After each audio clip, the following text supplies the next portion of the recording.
Hey everyone, I am in Nigeria right now. So I started this morning from London, had a quick flight up to Amsterdam just for like an hour and a half layover, and then flew to Lagos. The flight itself was annoying, it was just like 6 hours, but it was fine, honestly. The immigration and customs process was a little hectic. Nothing is digital. There's like not a separate immigrations corridor for like passengers coming in from different countries.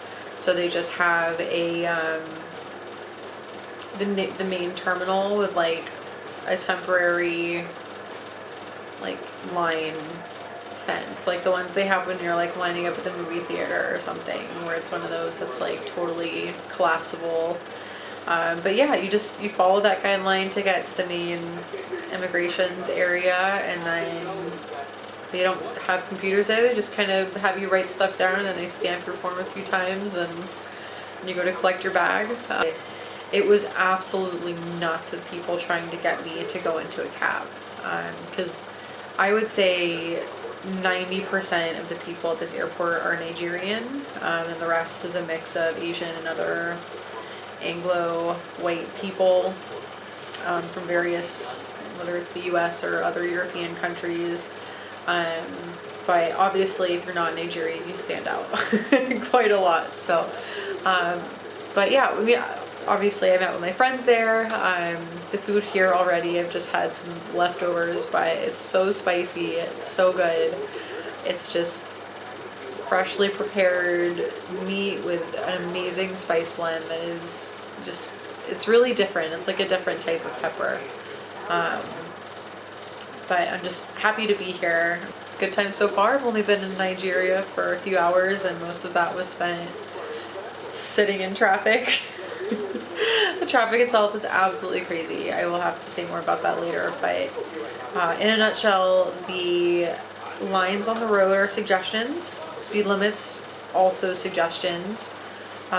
People just buy like large vans and then paint them yellow, and then like you can just be a bus driver. So you can just like go and pick people up and have your own bus route if you want.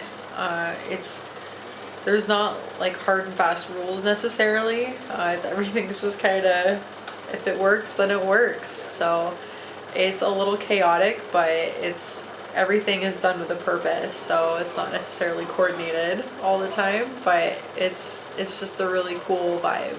So I look forward to more adventures in the days to come. Loving it so far.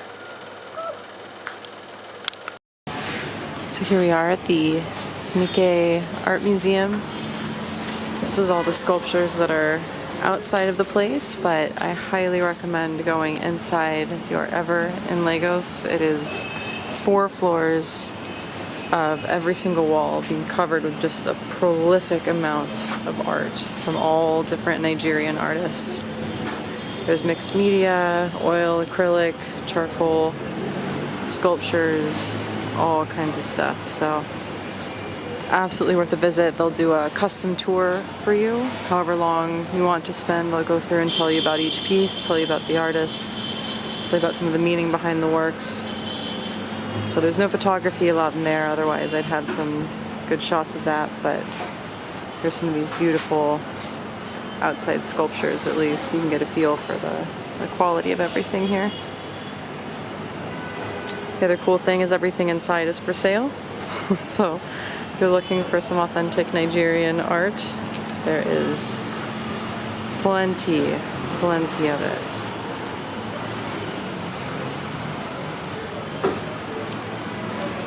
Absolutely cool. And these are all made with recycled tires.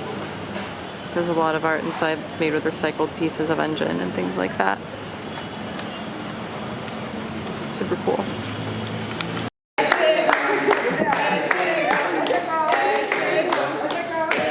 Carmen's gonna practice? Yeah, here you go. You know when you say Eshegon, we feel joy. Yes. Because you can speak our language. And Lagos is Yoruba. Yes. So that one alone make our day. Thank you. So today is going to be your tour guide. Okay. And you just let us know if you want half an hour, if you want 1 hour, so she can know how to make it short. Yes. Get some video action. Here we are at Landmark Beach. Popping bottles. Popping bottles. Got our little bottle of Bombay Sapphire. Yeah. Cheers. Kelley, our sugar mama. Yeah. Hooking it up as much as I can.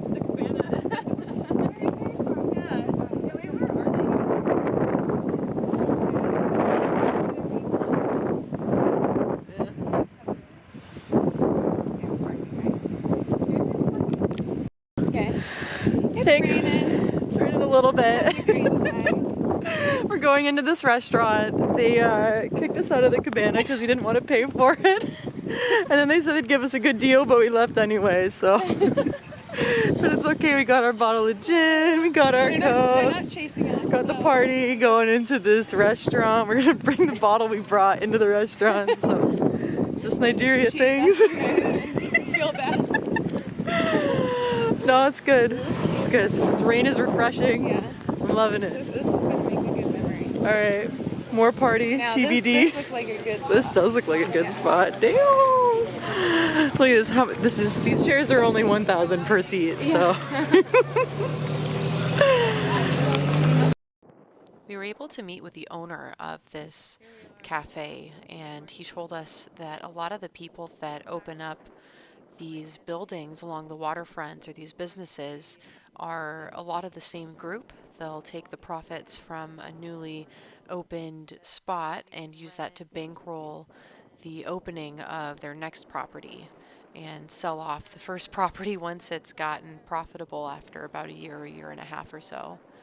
This particular beach was only open for about a year at the time that we went there, and he said that there's enough turnover that within a year or more it could be actually closed down by then. So it's very hard for new businesses to stay afloat. The shore on the far bank is actually a wave break that is there to make sure that there's not going to be any crazy ocean strength waves coming up for any of the beachgoers. The entry fee to get into this place is about $6 US, but it costs 2,000 naira, which is pretty expensive for the general city of Lagos, considering that lots of places 500 naira can get you a full meal.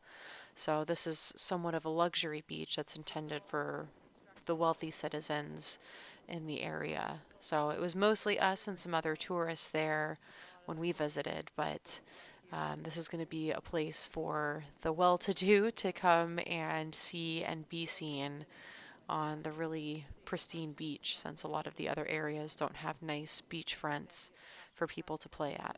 Businesses in Nigeria are run and started by foreigners because Nigeria itself doesn't have a robust system of capital, so it's hard for people to get business loans from a bank to start up a business. There's lots of new companies or buildings that are getting started but are halted halfway through because the founders have to get additional money to keep construction moving. So it's really interesting to see the foreign injection of new businesses and money causing lots of the growth and development.